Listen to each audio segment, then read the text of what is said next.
Sarah Mitchell stood frozen in the basement of the Meridian Federal Building, staring at a device that would change everything she thought she knew about herself. Wires snaked between metal components like pasta in a colander, and a digital timer glowed red, 47 minutes, 23 seconds. The bomb squad was trapped 3 floors above. The building was evacuating. And somehow she, a cafeteria manager, who'd spent 15 years being mocked for her obsessive attention to kitchen details, was the only person who could stop downtown Portland from becoming a crater. Before we jump back in, tell us where you're tuning in from. And if this story touches you, make sure you're subscribed, because tomorrow I've saved something extra special for you. 3 hours earlier, Sarah had been having the worst Tuesday of her career. Again, she pushed through the swinging doors of the Federal Building's employee cafeteria, carrying a tray of her signature beef Wellington that had taken 4 hours to perfect. The golden pastry gleamed under the fluorescent lights, each portion cut with mathematical precision, the mushroom duxelles distributed exactly as it should be. Really, Mitchell? Bradley Hoffman, the building's facilities director, wrinkled his nose as she set the tray down. Beef Wellington? In a government cafeteria? Who do you think you're feeding, the president? Sarah bit back her response. Bradley had made the same joke every time she attempted something beyond the usual gray. Meatloaf and overcooked vegetables. Around the break room, other employees snickered. Janet Morrison from accounting made an exaggerated show of checking her watch. 47 minutes late with lunch because our chef here was busy playing at the restaurant, Janet announced loud. Enough for the entire floor to hear. Some of us have real work to do. Sarah's face burned.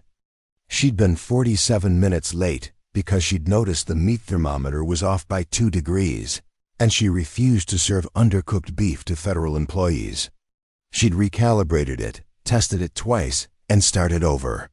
But explaining would only invite more mockery. Sorry, she mumbled, arranging the portions with practiced efficiency. The truth was, Sarah had been perfecting her craft for 15 years, ever since her divorce had forced her to take the first job she could find. She'd started as a prep cook in this same cafeteria, watching the head chef cut corners, serve reheated frozen meals, and generally treat food service like it didn't matter. When he'd retired 2 years ago, Sarah had applied for his position, and somehow gotten it, despite having no formal culinary training. What she did have was an obsessive attention to detail that bordered on compulsiveness. She knew exactly how long each dish needed in the oven, could tell when something was done by the sound it made, and had memorized the precise temperature requirements for every food safety protocol in the manual. Her coworkers called it excessive. Sarah called it caring about people not getting sick. Earth to Mitchell, Bradley's voice cut through her thoughts. I said the health inspector is coming tomorrow. Try not to overthink it, yeah? Just serve normal food for once. Sarah nodded and retreated to her kitchen, where she could finally breathe. The familiar organized chaos of stainless steel surfaces, precisely arranged knife blocks, and color-coded cutting boards calmed her racing pulse. She pulled out her notebook, a thick binder where she recorded temperatures, cooking times, and modifications to every recipe she'd ever attempted. Her phone buzzed with a text from her sister Elena. Still coming to dinner Friday? Mom's making her famous lasagna. Sarah almost laughed. Elena worked as a structural engineer for the city, designing bridges and overseeing construction projects. Their mother, Linda, was a retired nurse who'd spent 30 years in the E. Both had careers that mattered, that saved lives or built important things. Sarah heated up food in a government building. She was typing back when the first explosion shook the building. The lights flickered, and Sarah grabbed the edge of the prep counter as dishes rattled in the cabinets. Car alarm? Gas main? She'd lived in Portland her whole life and knew the sound of construction. But this had felt different, deeper, more violent. Her radio crackled to life. All employees remain calm. We are implementing standard evacuation procedures. Exit through designated stairwells in an orderly fashion. Sarah grabbed her jacket and headed for the door, but stopped when she noticed something odd. The service elevator at the end of the corridor was stuck between floors, its doors slightly open. She could see cables hanging loose, sparking intermittently. If there had been some kind of structural damage, someone might be trapped. She pressed the emergency call button on her radio. This is Sarah Mitchell in the cafeteria. The service elevator appears to be damaged. Should I check for negative, Mitchell? All personnel evacuate immediately. Do not investigate anything. But Sarah was already walking toward the elevator. Her sister had taught her enough about building systems to know that elevators had emergency brakes, backup power systems, multiple safety redundancies. For cables to be hanging loose like this, something catastrophic had happened. She pried the doors open wider and peered down the shaft. 2 floors below, she could see the elevator car wedged at an angle. And sitting in the basement, visible through the car's emergency hatch, was something that made her blood freeze. It looked like a pressure cooker connected to a car battery, surrounded by more wires than she'd ever seen outside of an electronics store. A laptop computer sat open. Next to it, its screen glowing. Even from 2 floors up, she could make out numbers counting down. Sarah's mind raced through possibilities, none of them good. She fumbled for her radio again, but heard only static. The building's communication system must have been damaged in whatever had caused the first explosion. She looked toward the stairwell, where she could hear the last evacuating employees making their way down. By the time she ran upstairs, found someone in authority, explained what she'd seen, and got them to believe her, how much time would be left. Sarah had never made an impulsive decision in her life. She planned meals weeks in advance, double-checked every ingredient order, and followed procedures with religious devotion. But something about seeing that device in the basement triggered every protective instinct. She developed feeding people for 15 years. She grabbed an emergency flashlight from the wall mount and started climbing down the elevator cables.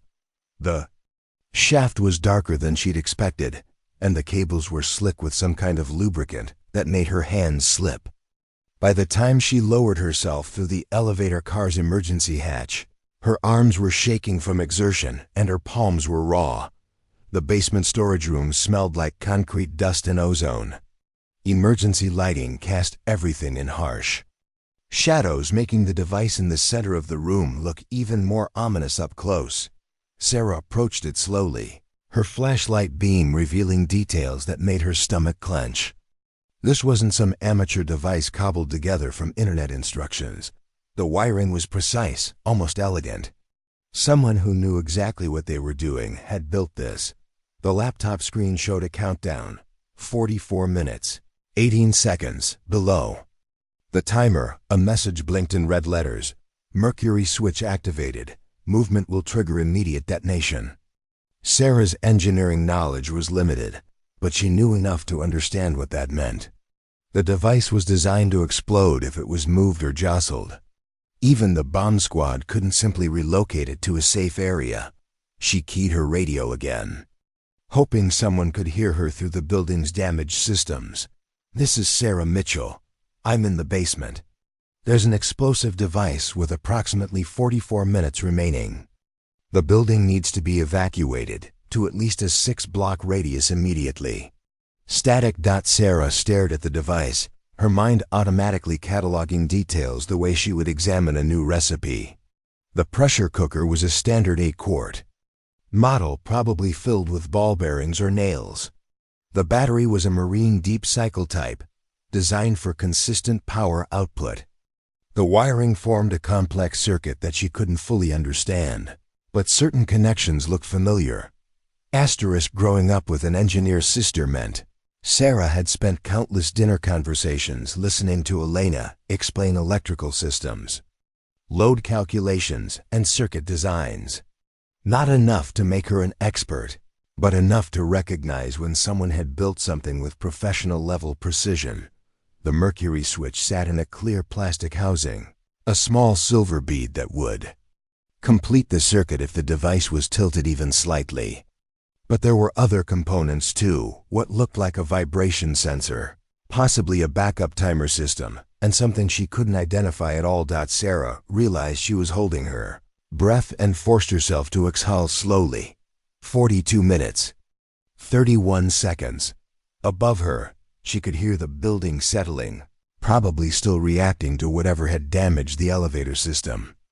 Dust drifted down from the ceiling, and she found herself hoping that the device wasn't sensitive to minor vibrations from structural movement.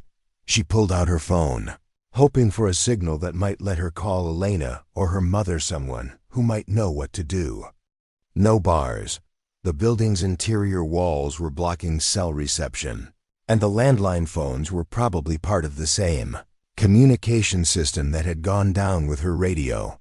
For the first time in her adult life, Sarah Mitchell was completely on her own with a problem she couldn't solve by following procedures or consulting a manual. She sat down on the concrete floor, careful not to create any vibrations that might disturb the device, and tried to think. What did she actually know about explosive devices? Nothing from formal training, but she'd watched enough cooking shows to understand the basics of pressure, temperature, and chemical reactions. Preparing and narrating this story took us a lot of time, so if you are enjoying it, subscribe to our channel. It means a lot to us. Now back to the story. A pressure cooker bomb worked by containing an explosion until the pressure built beyond what the container could handle. The timer would trigger an ignition source, probably a simple electronic match or heating element, which would light whatever explosive material was packed inside. Sarah looked closer at the wiring, trying to trace the connections from the timer to the ignition system. If she could interrupt that specific circuit without disturbing the mercury switch or backup systems, maybe she could prevent the device from detonating. But every wire looked important, and she had no way of knowing which ones were essential to the bomb's function versus which ones might be decoys or backups designed to catch someone trying to do exactly what she was considering. 30-9 minutes. 7 seconds. Sarah forced herself to study the device methodically, the way she would approach breaking down a complex recipe. Start with what you know, identify the components, understand how they work together. The pressure cooker sat at the center, like the main ingredient. 8-quart capacity, aluminum construction with a locking lid mechanism. She'd used identical models thousands of times and knew exactly how much pressure they could contain before the safety valve would release. But this one had been modified. The safety valve had been welded shut, and additional metal plates were bolted around the rim to reinforce the seal. Whoever built this wanted maximum containment until catastrophic failure. Connected to the cooker's base was the battery system, not just one marine battery, but 3 wired in parallel for redundant power. That suggested the builder expected this device to sit on for potentially hours or even days. Professional planning. The laptop displayed more than just the countdown now. A secondary screen showed a heartbeat-like pattern that Sarah realized was probably monitoring vibrations in the room. Even the building's normal settling would register as tiny spikes on the display. 30-6 minutes. 42 seconds. Sarah's hands were steadier now that she had something specific to focus on. She pulled her small LED keychain light closer to examine the wiring without casting shadows. The connections were color-coded in a system she didn't recognize, but there was an organization to it that reminded her of Elena's engineering blueprints. Red wires ran from the timer to what looked like an electronic ignition system similar to the automatic lighting on gas stoves, but more sophisticated. Green wires connected the mercury switch to a separate circuit that bypassed the timer entirely. If the device was moved, it would detonate immediately regardless of how much time remained. But there were also blue wires, and those confused her. They seemed to run to a small metal box that wasn't connected to either the timer or the mercury switch. A backup system of some kind, or possibly a remote detonation capability. Sarah wished she'd paid more attention during Elena's technical explanations over family dinners. Her sister could probably look at this device and understand its logic within minutes. But Elena was across town at a construction site, and even if the phones were working, Sarah couldn't risk the vibrations from speaking.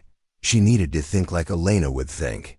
Engineering was about redundancy, fail-safes, and accounting for every possible scenario. If someone had gone to this much trouble to build a sophisticated device, they would have anticipated attempts to disarm it. The blue wires led to that separate metal box, which had its own small display showing what looked like radio frequencies. Sarah realized with growing dread that this was probably a remote monitoring system. Someone somewhere was watching this device and would know if anyone tried to interfere with it. But they might not be watching constantly. And even if they were, Sarah was already here. The situation couldn't get much worse. She pulled out her notebook, the same binder where she recorded cooking temperatures and timing adjustments. If she was going to attempt something this dangerous, she needed to document everything first. If she failed, maybe someone else could learn from her mistakes. Device appears to be 8-quart pressure cooker modified with reinforced sealing. She wrote in her careful handwriting. Primary detonation via electronic ignition connected to countdown timer. Secondary trigger through mercury tilt switch. Possible tertiary remote monitoring via radio frequency system. Writing helped her think more clearly. This was just another complex recipe, with ingredients that had to be combined in precisely the right order to achieve the desired result. Except instead of producing a perfect soufflé, she was trying to prevent an explosion that would level several city blocks. Sarah studied the ignition system more carefully. It consisted of a small heating element positioned next to what appeared to be a conventional blasting cap inserted into the pressure cooker through a hole drilled in the lid. When the timer reached 0, current would flow to the heating element, which would get hot enough to trigger the blasting cap, which would detonate whatever explosive material was packed inside the cooker. Simple, reliable, and nearly impossible to disrupt without proper tools. But Sarah had spent 15 years working in a professional kitchen, and professional kitchens were full of tools designed to deal with heat, electricity, and precise temperature control. She made her way back to the damaged elevator and began climbing the cables again. The shaft felt even more dangerous on the second trip, with her arms already fatigued from the first climb. But she needed access to her kitchen. The cafeteria was eerily quiet, with emergency lighting casting long shadows across the abandoned lunch service. Sarah's beef Wellington still sat on the counter, now cold and unappetizing. Under different circumstances, she would have been mortified by the waste. She grabbed her knife roll, first a leather case, containing her personal set of professional-grade knives that she'd accumulated over the years. The small paring knife had a blade thin enough to work in tight spaces.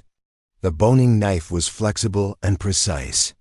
The chef's knife could cut through almost anything with enough leverage. Next, she collected items from her equipment storage.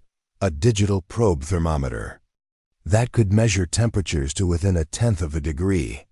A small pair of needle-nose pliers she used for adjusting oven racks, and a headlamp that would give her hands-free lighting. From the walk-in cooler, she took a spray bottle filled with the sanitizing solution she used to clean cutting boards. The alcohol-based mixture would evaporate quickly and shouldn't conduct electricity. Finally, she grabbed something that had been nagging at the back of her mind, a large container of kosher salt from the spice storage. Salt had interesting properties when it came to electrical conductivity, and Sarah had a half-formed idea about how that might be useful. The climb back down the elevator shaft was even more treacherous with her equipment strapped to her back. But Sarah had worked through busy dinner services where every second mattered. She knew how to move efficiently under pressure. Back in the basement, the timer showed 31 minutes, 18 seconds. Sarah spread her tools on the concrete floor and put on the headlamp. The focused LED beam revealed details she'd missed during her initial examination. The heating element in the ignition system was actually a standard electrical resistance coil, similar to what she'd seen in industrial food warmers. It needed sustained current flow to generate enough heat to trigger the blasting cap, but electrical systems could be disrupted without cutting wires. If she could change the resistance in the circuit, she might be able to prevent the heating element from reaching the necessary temperature. Sarah opened the container of salt and studied the wiring again. The red wires carrying current to the ignition system were secured with small plastic connectors at several points. If she could introduce a high-resistance material at one of those connection points, it would reduce the current flow throughout the circuit. The problem was accessing those connections without moving the device or disturbing the mercury switch. She used the paring knife to carefully scrape away a small section of plastic insulation from one of the red wires, about 6 inches away from the main device. The exposed copper gleamed under her headlamp beam. If she could create a parallel pathway for the electrical current one, with much higher resistance than the direct route to the heating element, she might be able to siphon off enough power to prevent ignition. Sarah mixed a small amount of salt with the sanitizing solution, creating a conductive paste. Using the tip of her knife, she applied a thin line of the mixture connecting the exposed wire to a nearby metal pipe that ran along the basement wall. 28 minutes, 3 seconds. The salt solution would create an electrical path to ground, but with much higher resistance than the copper wire. In theory, when the timer activated the ignition system, most of the current would still flow through the intended circuit, but enough would be diverted to reduce the heating element's temperature below the critical threshold. In theory, Sarah had no way to test her modification without triggering the device. She was working from half-remembered explanations of electrical principles that Elena had mentioned years ago, combined with her own understanding of heat transfer from cooking applications. But as she studied her work, she realized there was a fundamental problem with her approach. The device's builder had used a marine battery system specifically because it could deliver massive amounts of current. Even if her salt solution diverted some of the power, there would probably still be more than enough reaching the heating element. She needed a different approach. Sarah looked more closely at the heating element itself. It was positioned inside a small metal housing that protected it from accidental contact, but the housing had ventilation slots to allow heat to escape toward the blasting cap. If she could block those slots, the element might overheat and burn out before reaching the proper temperature. Using her needle nose pliers, she carefully tore strips from the aluminum foil she'd brought from the kitchen. The foil could be shaped to block the ventilation slots without actually touching the heating element or disturbing the device's position, but she needed a way to apply the foil without getting too close to the mercury switch. Sarah studied the geometry of the device, measuring distances with her eyes the way she would estimate portions in the kitchen. The heating element was positioned on the side of the pressure cooker opposite from the mercury switch. If she approached from the correct angle, she might be able to reach it without creating any vibrations that would trigger the tilt sensor. She tore the foil into precise strips and shaped them with the pliers until they would fit exactly over the ventilation slots. Then she practiced the motion several times without actually touching anything, rehearsing the exact hand position and angle of approach. 20-5 minutes, 41 seconds. Sarah took a deep breath and began applying the foil strips. The first one went on easily, blocking the largest ventilation opening. The second required more delicate positioning, but she managed to secure it without disturbing anything else. The third strip was the most difficult, requiring her to reach around a cluster of wires while keeping her hands steady. As she pressed it into position, her elbow brushed against the laptop computer. The screen flickered and Sarah froze. Had she triggered something? The countdown continued normally, but a new message appeared. Tampering detected. switching to backup timer. A second countdown appeared below the first. 5 o'clock, 4:59, 4:58. Sarah's blood turned to ice. She had 5 minutes. All her careful planning, all her methodical approach to understanding the device, none of it mattered now. She'd accidentally activated some kind of anti-tampering system that was going to detonate the bomb in 5 minutes regardless of the main timer. But as she stared at the screen, she noticed something that gave her a flicker of hope. The backup timer was counting down much faster than the main timer, which suggested it was connected to a different power source. And different power sources meant different vulnerabilities. Sarah grabbed her digital thermometer and began tracing the wiring. Connected to the backup system. Unlike the main timer, which drew power from the massive marine batteries, the backup appeared to be running off a much smaller lithium battery pack, probably a standard emergency backup designed to prevent exactly the kind of interference she'd just attempted. Lithium batteries were sensitive to temperature. Too hot or too cold, and they would shut down to prevent damage. Sarah grabbed the spray bottle of sanitizing solution and began applying it directly to the small battery pack. The alcohol-based solution would evaporate rapidly, creating a cooling effect similar to what happened when she flambéed dishes in the kitchen. The backup timer continued counting down. 2:47, 2:46, 02:45. The cooling wasn't working fast enough. Sarah needed something that would create a more dramatic temperature change.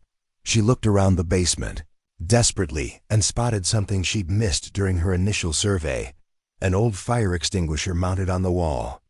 Not a standard dry chemical type, but a CO2 extinguisher that would discharge freezing carbon dioxide gas. Sarah grabbed the extinguisher and aimed it at the backup battery system. The discharge of supercooled CO2 would drop the battery temperature below its operating threshold almost instantly, but using the fire extinguisher would create massive vibrations throughout the basement.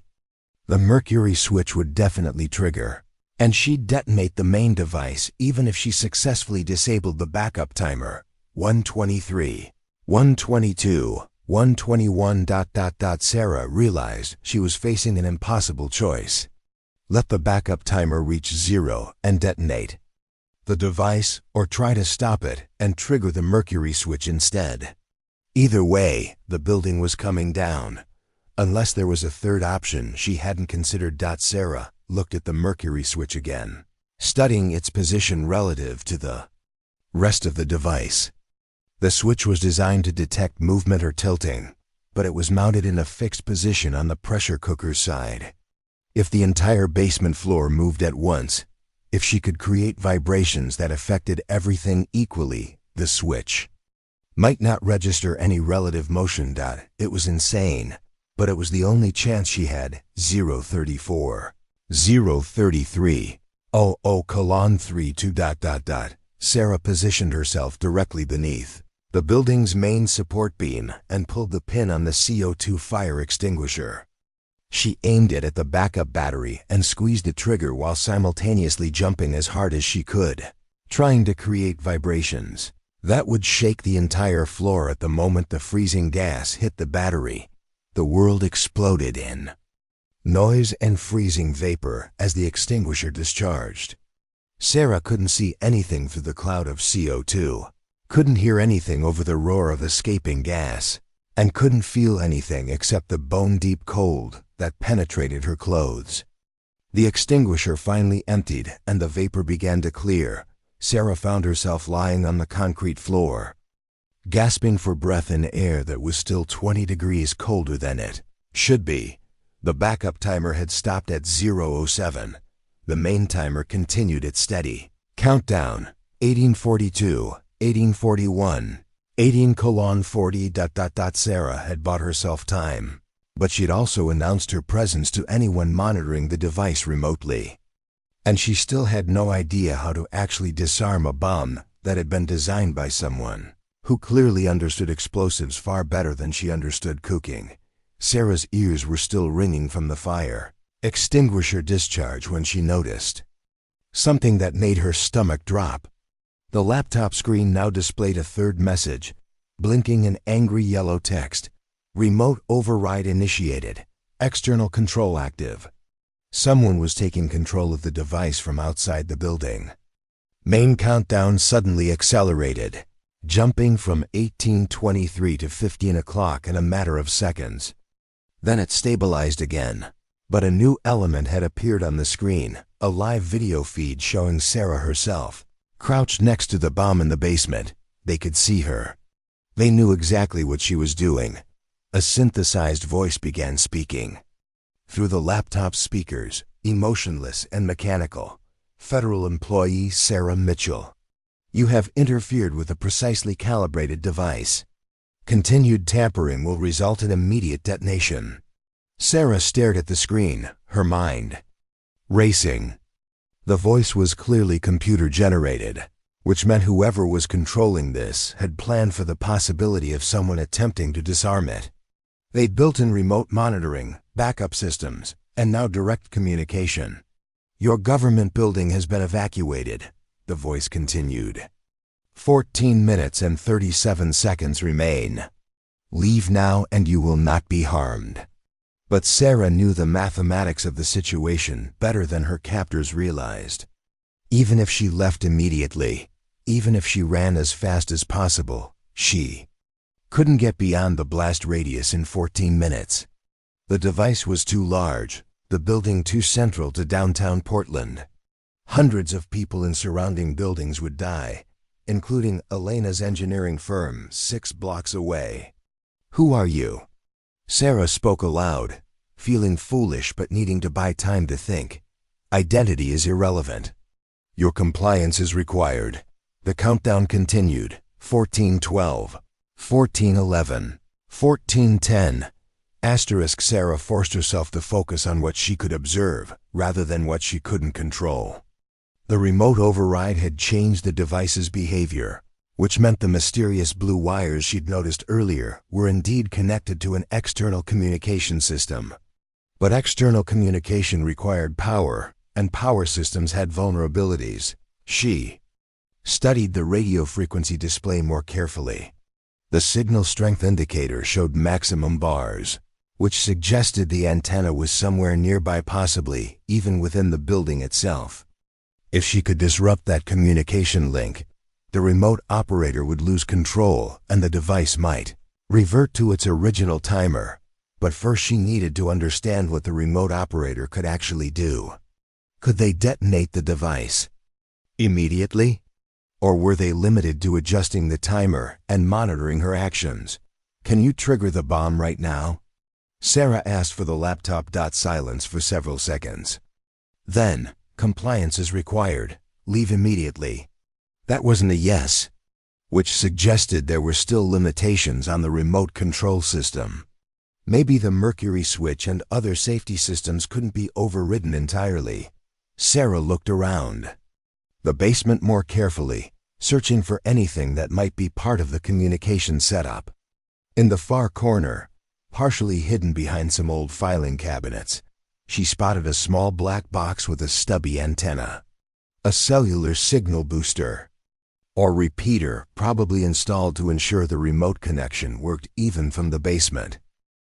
If she could disable that device, she might cut the communication link, but reaching it would require walking across the entire basement, and any significant vibrations might still trigger the mercury switch on the main device. Sarah needed a way to move without creating floor vibrations. She remembered a technique Elena had shown her years ago when they were kids, sneaking through their parents' house after curfew. Instead of walking normally, which transmitted weight through heel strikes and footsteps, you could distribute your weight more evenly by crawling. Sarah got down on her hands and knees and began moving toward the corner, spreading her weight across 4 contact points instead of 2. The concrete was cold and gritty, but she could feel immediately that this created far fewer vibrations. Movement detected, the synthesized voice announced. Halt immediately or detonation will be triggered. But Sarah was already committed. She continued crawling toward the signal booster, moving as smoothly as possible to avoid any jarring impacts. 12:58, 12 to 57, 12:56. The signal booster was more sophisticated than she'd expected. It wasn't just amplifying cellular signals. There were connections for Wi-Fi, Bluetooth, and what looked like a satellite uplink.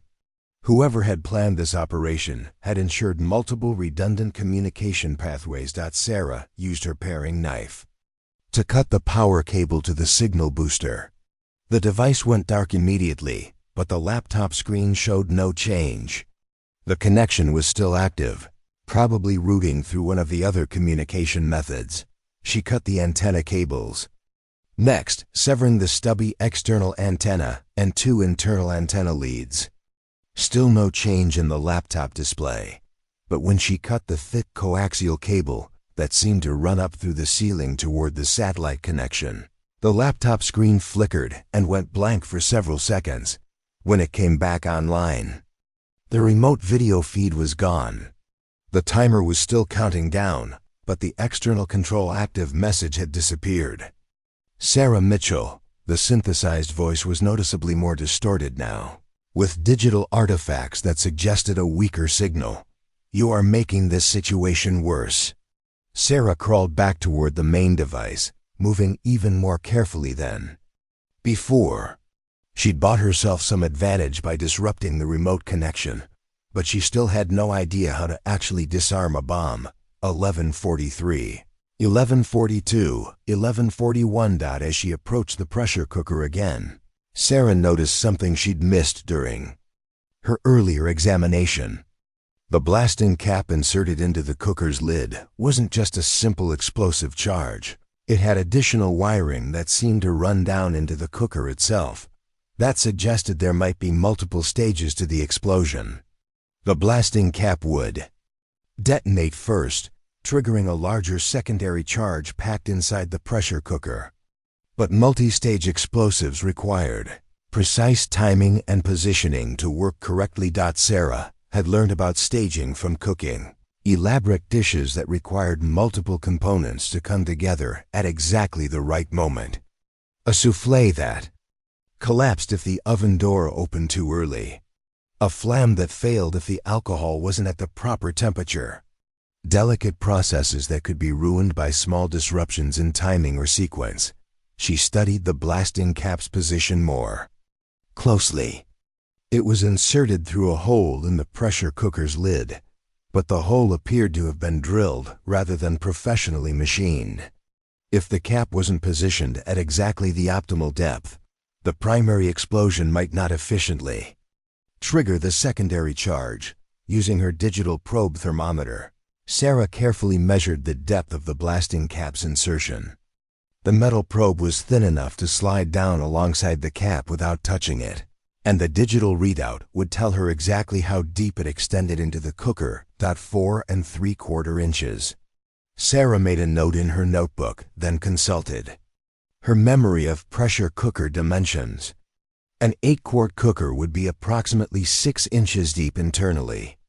That meant the blasting cap was positioned about 1 1/4 inches above the bottom of the container, but optimal placement for triggering a secondary charge would typically be at the geometric center of the explosive material, which in a cylindrical container would be exactly 3 inches from the bottom. The blasting cap was positioned too high. Sarah realized she was looking at either a mistake in the bomb's construction or a deliberate safety margin built in by someone who wasn't entirely confident in their explosive calculations. Either way, it might represent a vulnerability she could exploit. If she could somehow alter the position of the blasting cap without triggering the mercury switch or remote detonation systems, she might be able to reduce the efficiency of the explosion enough to prevent catastrophic damage. 10:17, 10:16, 10:15. Sarah studied the mechanism holding the blasting cap in place. It was secured with what appeared to be a standard threaded fitting, similar to the fittings used in commercial food service equipment. The threads would allow for precise depth adjustment, but only if she could turn the fitting without creating dangerous vibrations. That she needed leverage and extremely fine control. Sarah looked through her kitchen tools and selected the needle nose pliers. The gripping surfaces were small enough to fit around the threaded fitting, and the long handles would give her the mechanical advantage needed to turn it, with minimal force, but she would need to support the weight of the blasting cap while adjusting its position, preventing any sudden movements that might be detected by the device's sensors. Sarah used the sanitizing solution to clean the threaded fitting, removing any dirt or corrosion that might cause binding. Then she carefully positioned the pliers around the fitting and began applying gentle pressure. The fitting turned slightly, allowing the blasting cap to move deeper into the pressure cooker. Sarah adjusted it in tiny increments, checking the depth with her probe thermometer after each quarter turn: 4 7/8 inches, 5 inches, 5 1/8 inches. Each adjustment moved the blasting cap further from the optimal position for triggering the secondary explosion. Sarah was essentially sabotaging the bomb's efficiency without actually disarming it. But as she worked, she became aware of a new problem. The laptop screen was displaying increasingly frantic messages. Tampering detected. Structural modification in progress. Immediate intervention required. The remote operator could tell she was doing something, even if they couldn't see exactly what. 8:52, 8:51, 8:50. Sarah Mitchell, the distorted voice spoke again, more urgent now. Cease all activity immediately. The device will detonate in 8 minutes regardless of your actions. That confirmed what Sarah had suspected. They could still trigger early detonation if they chose to. But they hadn't done so yet, which suggested they either couldn't override the mercury switch system, or they had reasons for wanting the explosion to happen on schedule rather than immediately. Sarah continued adjusting the blasting cap position. 5 1/4 inches, 5 3/8 inches. At 5 1/2 inches deep, she encountered unexpected resistance. The fitting had reached some kind of mechanical stop, preventing further adjustment. Sarah checked her measurement again and realized the blasting cap was now positioned almost at the bottom of the pressure cooker. This was as far as she could move it from the optimal detonation position. But Sarah wasn't finished. She'd been thinking about the problem like a recipe that needed to be altered, and in cooking, you could change more than just the positioning of ingredients. The secondary explosive inside the pressure cooker would be designed to create maximum damage through a combination of blast pressure and shrapnel. The pressure component couldn't be easily altered, but the shrapnel effect depended on the container failing in a predictable way. Pressure cookers were designed to fail safely, with the lid separating from the base along designed weak points before the container itself ruptured. But this device had been modified with additional reinforcement around the lid seal.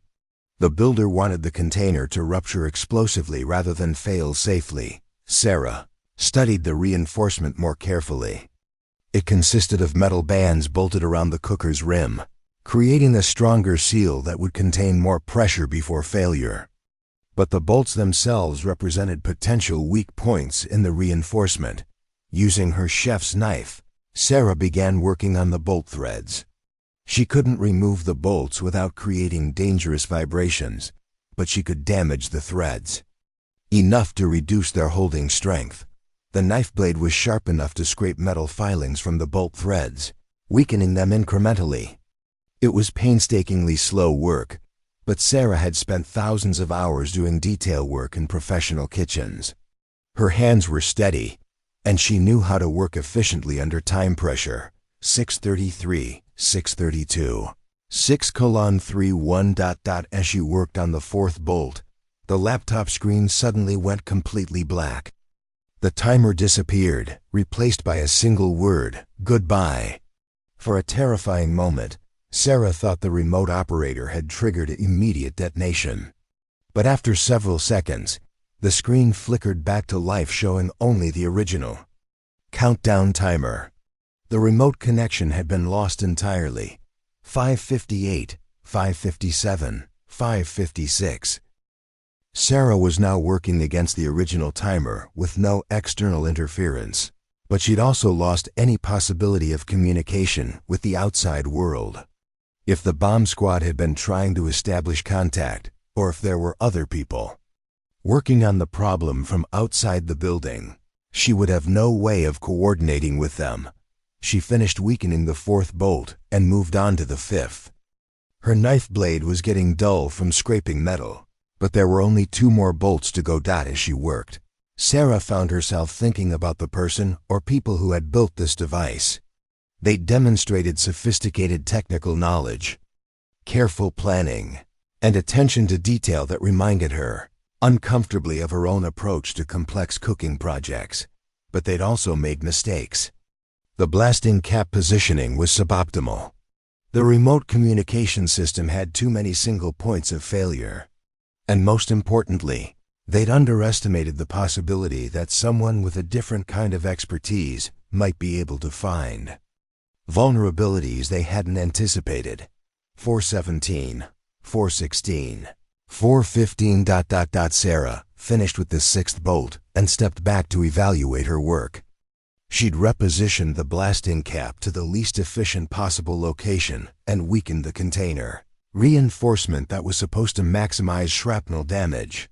If the bomb still detonated, it would be significantly less destructive than originally designed, but significantly less destructive still meant a massive explosion in the basement of a federal building in downtown Portland. People would die, buildings would be damaged, and Sarah would be at the center of it all. She needed to find a way to prevent the detonation entirely.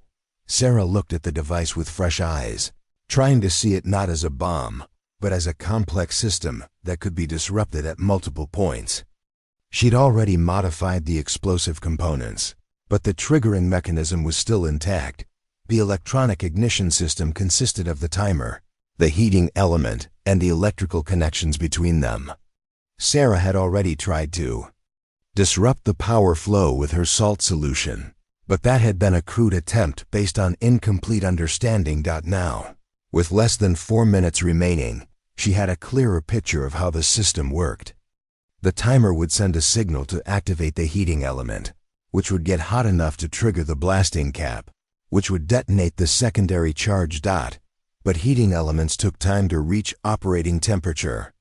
If she could delay that heating process by even a few seconds, she might be able to interrupt it before ignition occurred. 3:31, 3:30, 3:29. Sarah grabbed her spray bottle of sanitizing solution and began applying it directly to the heating element housing. The alcohol-based solution would evaporate rapidly when the element activated, creating a cooling effect that would slow the temperature rise. But she needed more than just evaporation cooling. She needed something that would absorb heat more aggressively. Sarah mixed the remaining salt with water from her bottle, creating a brine solution. Salt water had a higher heat capacity than pure water, meaning it could absorb more thermal energy before reaching boiling point. If she could keep the heating element cool for even 10 or 15 seconds after activation, the timer might complete its cycle and shut off before ignition occurred. She applied the salt water mixture to every accessible surface around the heating element, creating a heat sink that would compete with the blasting cap for thermal energy. 2:18, 2:17, 2:16. Sarah realized she'd done everything she could think of to modify the device itself. Now she needed to prepare for the possibility that her sabotage wouldn't be enough to prevent detonation entirely. She gathered her tools and moved to the far corner of the basement, as far from the device as possible while still maintaining visual contact with the timer. If the bomb exploded, she wanted to be positioned to survive the initial blast and help with rescue operations afterward. From her corner position, Sarah could see the entire device laid out like an elaborate meal sheet. Spent hours preparing. Every component was exactly where she'd left it. Every modification precisely calculated to reduce the explosion's effectiveness. 143, 142, 141. Sarah pulled out her notebook and began writing quickly, documenting everything she'd learned about the device and every modification she'd made. If she didn't survive, someone needed to understand what had happened here and how similar devices might be defeated in the future. Pressure cooker bomb with electronic timer ignition, she wrote. Blasting cap repositioned to suboptimal depth. Container reinforcement weakened at bolt connections. Heating element treated with salt water cooling solution. Remote communication system disrupted by cutting satellite uplink. She paused and added, timer precision suggests professional construction, but several design flaws indicate the builder may have been working from theoretical knowledge rather than practical experience. 107, 106, 105, Sarah closed her notebook and braced herself against the basement wall. In 60 seconds, she would discover whether 15 years of obsessive attention to detail in a government cafeteria had been enough to save downtown Portland from a terrorist attack.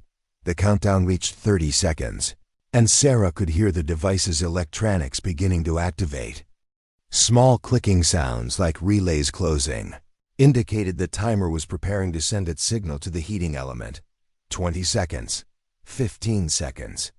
10 seconds. At 5 seconds remaining, Sarah heard a new sound, a faint hissing that meant the heating element was beginning to warm up, boiling away the salt water solution she'd applied. 3 seconds. 2 seconds. 1 second. The timer reached 0 and the basement filled with the sound of electrical current flowing through the ignition system. Sarah watched the heating element glow cherry red through the ventilation slots she'd partially blocked with aluminum foil. The salt water solution hissed and steamed as it evaporated, creating clouds of vapor that obscured her view of the device. 5 seconds passed. 10 seconds. 15 seconds. The blasting cap should have detonated by now. Sarah remained pressed against the basement wall, afraid to move or even breathe normally. Something had prevented the ignition, but she couldn't tell if it was a temporary delay or if her sabotage had actually worked. 20-5 seconds after the timer reached 0, the heating element began to dim. The electrical current had stopped flowing, which meant the timer's ignition cycle had completed without triggering the explosive. But Sarah's relief was short-lived. A new sound was coming from the device, a rapid clicking that suggested backup systems were activating. The laptop screen, which had gone dark when the timer reached 0, suddenly blazed back to life. A new countdown appeared. 30 minutes and 0 seconds. 29 minutes and 59 seconds. 29:58. 30 minutes. Someone had programmed the secondary timer to activate if the primary ignition failed. But this timer looked different from the original. The display was cruder, the interface more basic. This wasn't part of the sophisticated system Sarah had been studying. It was an emergency backup, probably operating on different principles with different vulnerabilities. Sarah forced herself to approach the device again, studying the new timer system. Unlike the original setup, which had used a heating element to trigger the blasting cap, this backup appeared to be connected to a completely different ignition method. A small servo motor had activated, slowly rotating a mechanical component that looked disturbingly familiar. Sarah realized with growing horror that she was looking at a kitchen timer mechanism, the kind used in industrial ovens to control baking cycles. But this timer wasn't controlling the oven. It was connected to what appeared to be a spring-loaded firing pin that would physically strike the blasting cap. When the mechanism completed its cycle, the backup system was entirely mechanical. No electronics to disrupt, no heating elements to cool, no electrical circuits to short out. Just clockwork precision designed to deliver a physical impact after 30 minutes. 28-34, 28-33, 28:32. Sarah studied the mechanical timer more closely, looking for any way to interrupt its operation. The device was enclosed in a protective housing that prevented direct access to the gears and springs. but she could see the firing pin mechanism through a small inspection window. The firing pin was held back by a spring-loaded catch that would release when the timer reached 0. Simple, reliable, and nearly impossible to disrupt without specialized tools. But Sarah had spent years working with mechanical kitchen equipment, and she understood the principles of springs, catches, and timing mechanisms. Professional ovens use similar systems to control baking cycles, and those systems occasionally jammed or failed when they accumulated grease or debris. If she could introduce some kind of foreign material into the timer mechanism, she might be able to cause it to bind up before completing its cycle. Sarah looked through her remaining supplies. The sanitizing solution was too thin to interfere with mechanical components. The salt would dissolve too quickly to cause lasting jamming. But there was something else she'd brought from the kitchen that might work. In her knife roll, wrapped in a small cloth bundle, were several tubes of food-grade lubricant that she used to maintain her professional equipment. One of the tubes contained a thick, paste-like grease designed to lubricate gear mechanisms in industrial mixers. The grease was specifically formulated to resist heat and moisture while maintaining its consistency over long periods. If she could apply it to the timer's gear train, it might cause the mechanism to bind up or operate too slowly to complete its cycle. But getting the grease into the timer housing would require precision application through the tiny gaps around the protective cover. Sarah would need to work like she was decorating a wedding cake. Steady hands, perfect control, and absolute attention to detail. 27 minutes and 11 seconds, 27 to 10, 27 to 9. Sarah used her smallest paring knife to work a thin bead of grease around the edge of the timer housing, where the protective cover met the base mechanism. The grease was thick enough to stay in place, but fluid enough to seep into internal gaps. As she worked, she could hear the timer's internal gears clicking with mechanical precision. Each click represented another increment toward the firing pin's release, and Sarah had no way of knowing how much grease would be needed to disrupt the mechanism. She applied more grease to the inspection window, using the knife tip to force it through the tiny gaps around the glass. Some of the lubricant made it through to the internal components, but most remained on the external surfaces where it wouldn't affect the mechanism's operation. Sarah needed a better delivery method. She studied the timer housing again, looking for any other access points where she could introduce the grease more effectively. The servo motor that had activated the backup system was connected to the timer through a flexible coupling, a small rubber connector that allowed for slight misalignment between the motor and timer shafts. If she could saturate that coupling with grease, it might slip enough to prevent proper timing. Using her digital probe thermometer as an applicator, Sarah worked grease into every accessible part of the coupling mechanism. The thick lubricant began to accumulate around the connection points, creating a gummy mess that would interfere with the precision required for proper timer operation. 25 minutes and 47 seconds, 25 to 46, 25:45. As Sarah worked, she became aware of sounds from elsewhere in the building. Distant voices, footsteps on upper floors, and what sounded like heavy equipment being moved. The bomb squad had apparently found a way into the building despite the damaged elevator system. Sarah grabbed her radio and tried once more to establish communication. "This is Sarah Mitchell in the basement. I'm next to an explosive device with approximately 25 minutes remaining. The device has backup systems and remote monitoring capabilities." Static, but then a faint voice broke through. "Mitchell, this is Commander Rodriguez with Metro Bomb Squad. We're 3 floors up, but can't access the elevator shaft. What's your status?"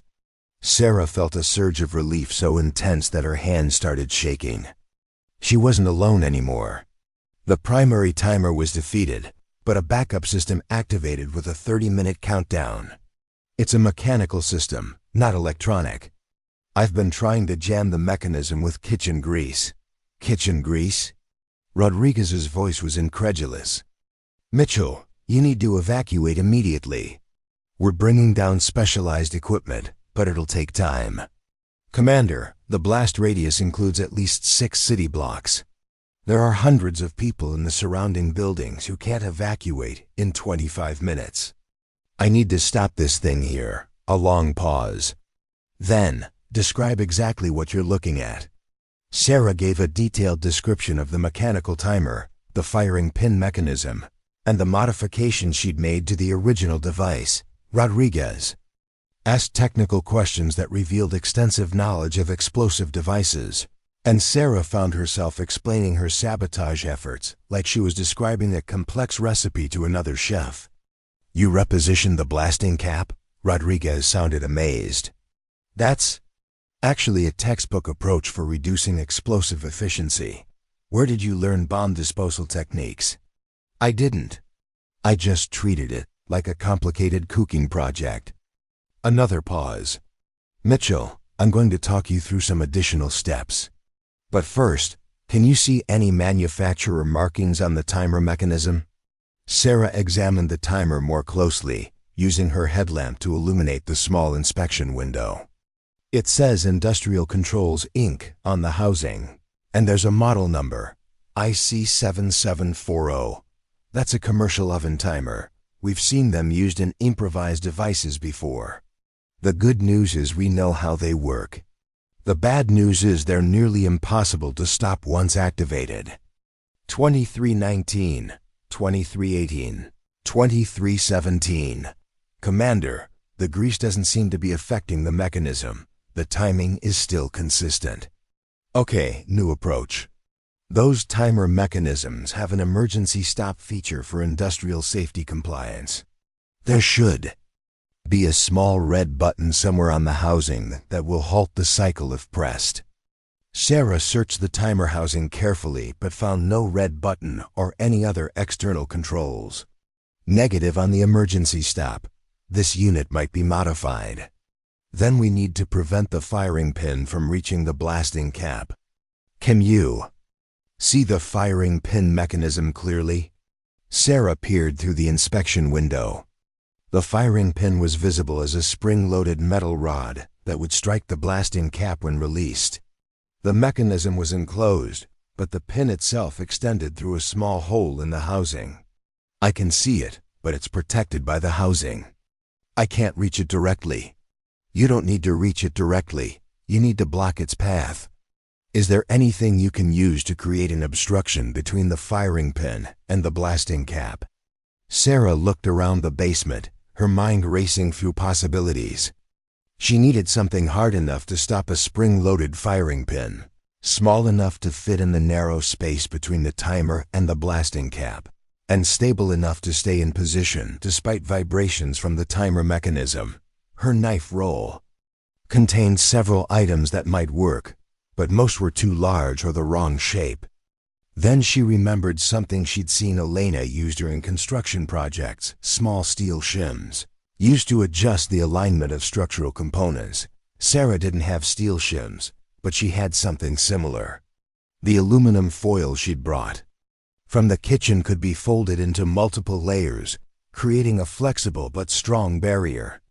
If she could wedge enough folded foil into the gap between the firing pin and blasting cap, it might absorb or deflect the impact enough to prevent detonation. 2152, 2151, 2150. Commander, I'm going to try blocking the firing pin's path with folded aluminum foil. That's unorthodox, but it might work. Be extremely careful not to disturb the mercury switch. Sarah began folding the aluminum foil into tight, multi-layered strips. Each strip was about an inch wide and 6 layers thick, creating a flexible metal barrier that could be shaped to fit the available space. Working with the precision she'd developed through years of garnish preparation, Sarah carefully inserted the first foil strip into the narrow gap between the timer housing and the blasting cap. The space was barely wide enough to accommodate the folded aluminum, but she managed to work it into position without touching any other components. The second strip went in at a slightly different angle, creating a crossed pattern that would distribute impact forces more effectively. Sarah continued adding strips until she'd created a dense mesh of aluminum barriers between the firing pin and its target. 1937, 1936, 1935. Foil barriers are in place, Sarah reported. But I don't know if they'll be strong enough to stop the firing pin. At this point, every bit of protection helps. Is there anything else you can do to reduce the explosive potential? Sarah looked at the device with the eye of someone who'd spent years troubleshooting malfunctioning kitchen equipment. She'd repositioned the blasting cap, weakened the container reinforcement, blocked the firing pin's path, and disrupted the original ignition system. But there was one more modification she could make. The pressure cooker itself was designed to contain pressure until catastrophic failure. But Sarah understood pressure dynamics from working with steam equipment and pressure fryers. If she could create a controlled release point, a deliberate weak spot that would vent pressure before catastrophic failure, she might be able to reduce the explosion's intensity even further. Commander, I'm going to try creating a pressure relief point in the container. Mitchell, do not attempt to drill or cut into the device. You could trigger, not drilling. The pressure cooker has a safety valve that was welded shut. If I can reopen that valve, it should provide pressure relief. Sarah examined the safety valve more closely. It had been sealed with what appeared to be silver solder, a material that could be melted with sufficient heat. Her kitchen torch would have been perfect for this, but she didn't have it in the basement. However, she did have something that might work. The heating element that had failed to trigger the original explosion was still warm from its earlier activation. If she could redirect that heat to the soldered safety valve, she might be able to melt the seal. Using her aluminum foil, Sarah created a heat reflector that would direct thermal energy from the heating element toward the safety valve. It was like creating a makeshift oven to focus heat on a specific target. 1723. 1722, 1721. Sarah activated the heating element manually by connecting its power wires directly to the battery system, bypassing the timer that had previously controlled it. The element began to glow red again, and her improvised reflector directed the heat toward the soldered safety valve. It took several minutes, but eventually the solder began to soften and flow. Sarah used her paring knife to carefully scrape away the melted material, reopening the pressure relief valve that would now provide a controlled venting point if the device exploded. Safety valve is reopened. The container should vent pressure instead of rupturing catastrophically.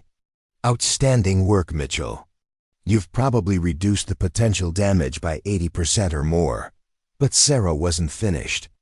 She'd been thinking about the fundamental physics of the situation. And there was one more modification that might make the difference between survival and catastrophe. Explosions derive their destructive power from the rapid expansion of gases in a confined space. But if she could alter the expansion characteristics, change how the gases moved when released, she might be able to direct the explosive force in a less destructive direction. The basement had a concrete floor, reinforced concrete walls, and a steel beam ceiling.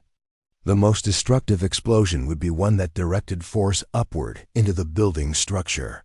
But if she could channel the blast force downward into the earth, the damage would be significantly reduced. Sarah began moving everything she could find: filing cabinets, storage boxes, pieces of broken concrete from the damaged elevator, to create a barrier on top of the device. Not heavy enough to prevent an explosion, but dense enough to redirect the blast force downward rather than upward. 1458, 1457, 1456. Mitchell, what are you doing now? Creating a blast deflector to direct the explosion downward instead of up into the building. Be very careful with the mercury switch. Sarah worked methodically, placing each piece of debris carefully to avoid creating vibrations. The barrier wouldn't stop an explosion, but it would change the direction of the blast wave and potentially save the floors above from catastrophic damage. As she worked, Sarah found herself thinking about the person who had built this device. They demonstrated technical sophistication and careful planning, but they'd also underestimated the possibility that someone with unconventional expertise might be able to defeat their safeguards. In the kitchen, Sarah had learned that recipes were just starting points. The real skill came from understanding ingredients well enough to adapt and improvise when things didn't go according to plan. She'd applied that same principle to explosive devices, treating each component like an ingredient that could be modified or substituted. 1234, 1233, 1232. Sarah's improvised blast deflector was complete. The device was now surrounded by carefully positioned debris that would channel explosive force downward into the concrete foundation, rather than upward into the building structure. "Commander, I've done everything I can think of. The firing pin path is blocked, the container has pressure relief, and I've created a blast deflector. If this thing still goes off, the damage should be minimal. You've done incredible work, Mitchell. Now I want you to get as far from that device as possible and find the best cover you can." Sarah moved to the far corner of the basement and positioned herself behind a massive concrete pillar that supported the building's main structure. From here, she had a clear view of the timer, but would be protected from most of the blast effects. If her sabotage failed, 10:17, 10:16, 10:15. For the first time since discovering the device, Sarah allowed herself to think about the possibility of survival. She'd spent the last hour treating this like the most complex recipe of her career, breaking down each component and understanding how to modify it for the desired result. But unlike cooking, where mistakes just meant ruined food, her errors here could have killed hundreds of people.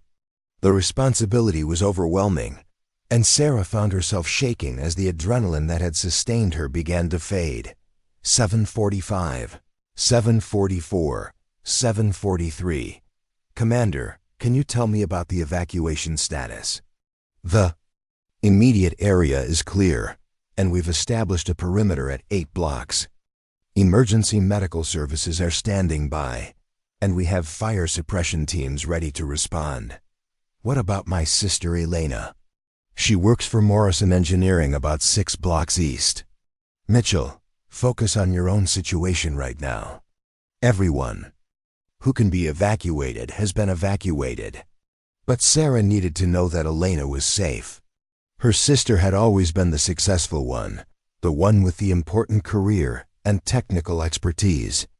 Now Sarah had potentially saved Elena's life using skills that everyone had dismissed as unimportant. 5:28, 5:27, 5:26.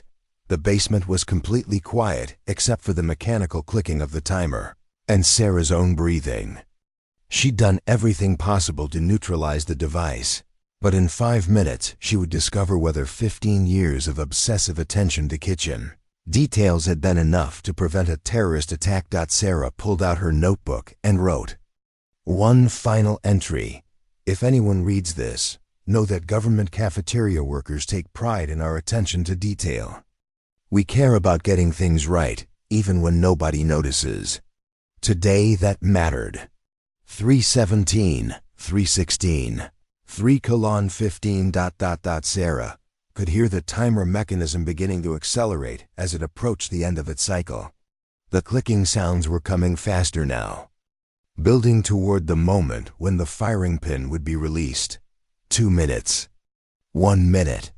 30 seconds. Sarah pressed herself against the concrete pillar and covered her ears, preparing for an explosion that would either be manageable or catastrophic depending on how well her improvised sabotage had worked.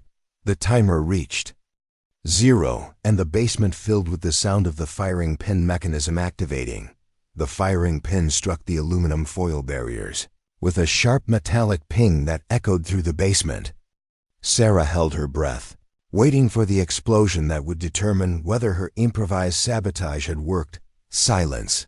For 10 seconds, nothing happened. Then Sarah heard a different sound, a mechanical grinding, as if gears were slipping and trying to reset. The timer mechanism was attempting to fire again, but the aluminum barriers had absorbed enough of the impact to prevent the firing pin from reaching the blasting cap, but the mechanism wasn't giving up. Sarah could hear it cycling repeatedly, trying to complete its deadly task. Each attempt sent another metallic ping through the basement as the firing pin struck her foil barriers. "Commander, the foil barriers stopped the first impact, but the mechanism is trying to reset and fire again." Rodriguez's voice crackled through the radio. "Those timer systems have a maximum retry limit, industrial safety requirement. It should stop after 5 attempts." Sarah counted the impacts. Ping, ping, 4 attempts so far. On the 5th attempt, the sound was different, duller, weaker. The firing pin mechanism had exhausted its spring tension and could no longer generate enough force to breach the aluminum barriers. The basement fell silent except for the distant hum of emergency lighting. "Commander, the firing mechanism has stopped. No explosion." "Outstanding work, Mitchell.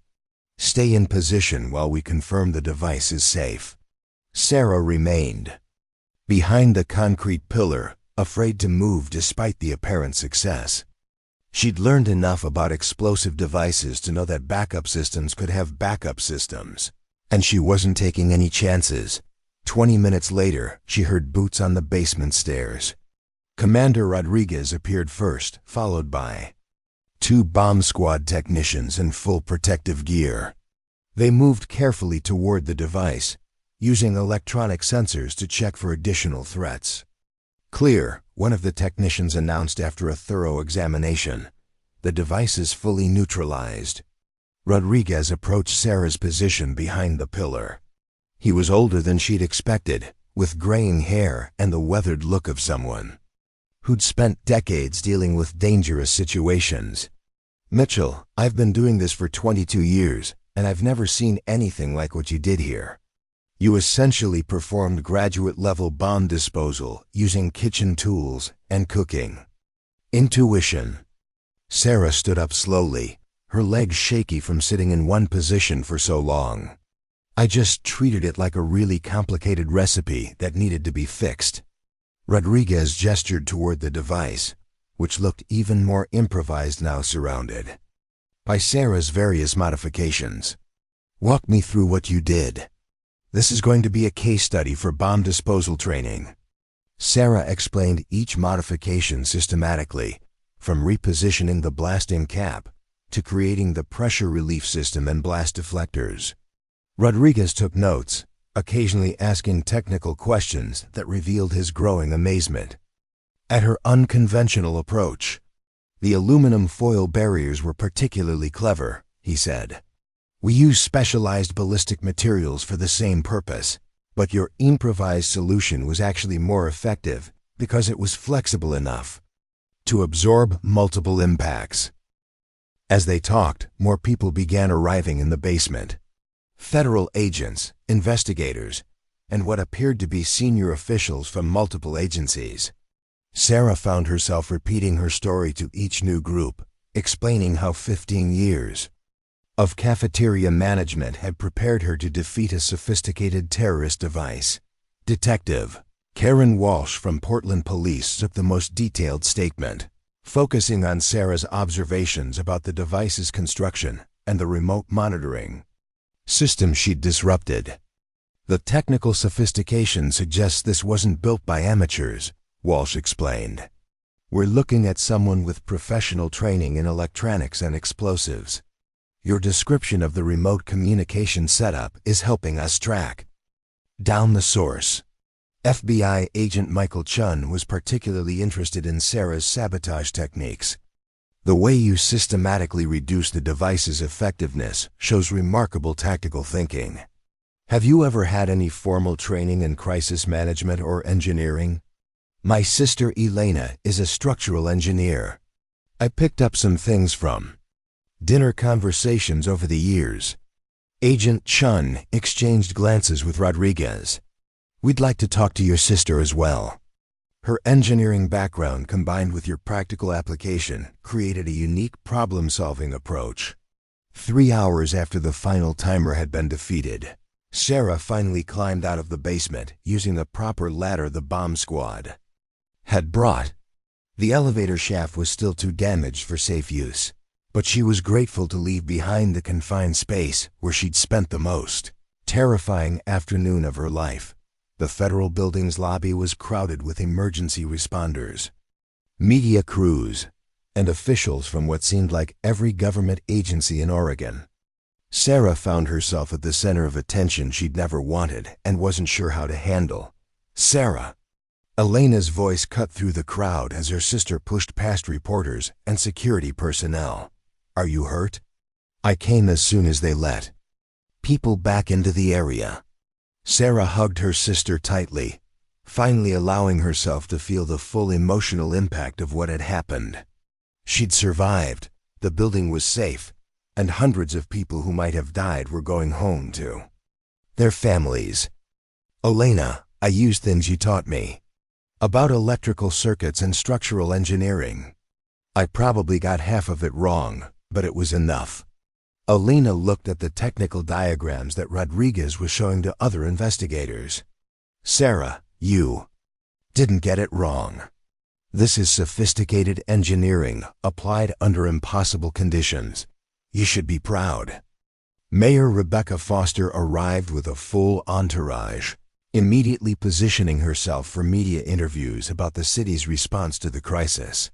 Sarah tried to avoid the cameras, but Mayor Foster insisted on speaking with her directly. "Ms. Mitchell, Portland owes you a tremendous debt. Your quick thinking and brave actions saved countless lives today." Sarah felt uncomfortable with the praise. "I just did what needed to be done. Anyone in my position would have tried the same thing." "No," Commander Rodriguez interjected. "Most people would have evacuated as instructed. You stayed because you understood that someone needed to try, and you had the technical knowledge to make a difference." The media attention was overwhelming. Reporters wanted to know about Sarah's background, her training, and her thoughts during the crisis. She found herself struggling to explain that she hadn't felt heroic in the moment, just focused on solving a complex problem using the tools and knowledge available. "I kept thinking about timing in the kitchen," she told one reporter. "When you're coordinating multiple dishes for a large event, everything has to come together at exactly the right moment. If one element is off, the whole meal fails. I applied the same principle to the bomb if I could disrupt the timing or change one critical element, the whole system might fail." Dr. James Patterson, a terrorism expert from Portland State University, sought Sarah out specifically to discuss the implications of her success. "What you accomplished here demonstrates something important about asymmetric problem solving," he explained. "The device builder assumed that anyone attempting to disarm it would use conventional bomb disposal techniques. Your unconventional approach exploited vulnerabilities they never considered." Sarah nodded, but she was more interested in getting back to normal life and analyzing the broader implications of her actions. She'd done what needed to be done, and now she wanted to return to the quiet routine of cafeteria management. Normal life proved elusive. Over the following weeks, Sarah received commendations from the mayor's office, the FBI, and the Department of Homeland Security. The president himself called to thank her personally for her service to the country. More surprisingly, she began receiving job offers from security consulting firms, government agencies, and private companies interested in her unconventional problem-solving abilities. The attention was flattering but also exhausting for someone who'd spent her career working behind the scenes. "They want to hire me as a security consultant," Sarah told Elena over dinner at their mother's house. "Me, the cafeteria manager they used to make fun of for being too detail-oriented. Maybe being detail-oriented isn't such a bad thing," their mother Linda observed. "You probably saved my daughter's lives today, along with everyone else downtown." Elena raised her wine glass in a toast to Sarah, who proved that expertise comes in many forms, and sometimes the most important knowledge is the kind that nobody recognizes until it really matters. Sarah accepted the toast but remained conflicted about her newfound recognition.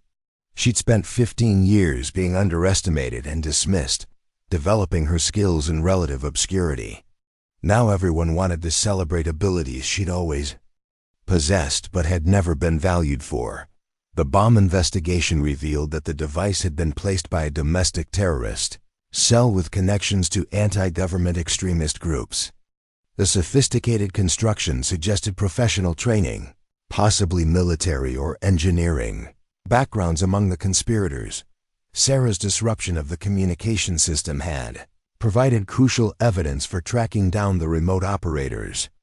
Within 2 weeks, federal agents arrested 4 suspects in a coordinated operation across 3 states.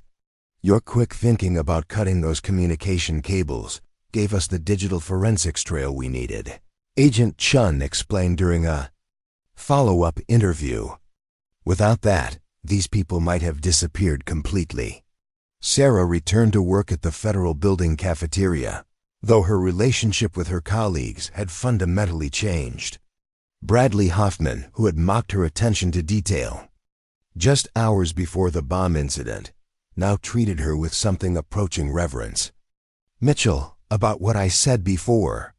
About the beef Wellington being too fancy for a government cafeteria, ...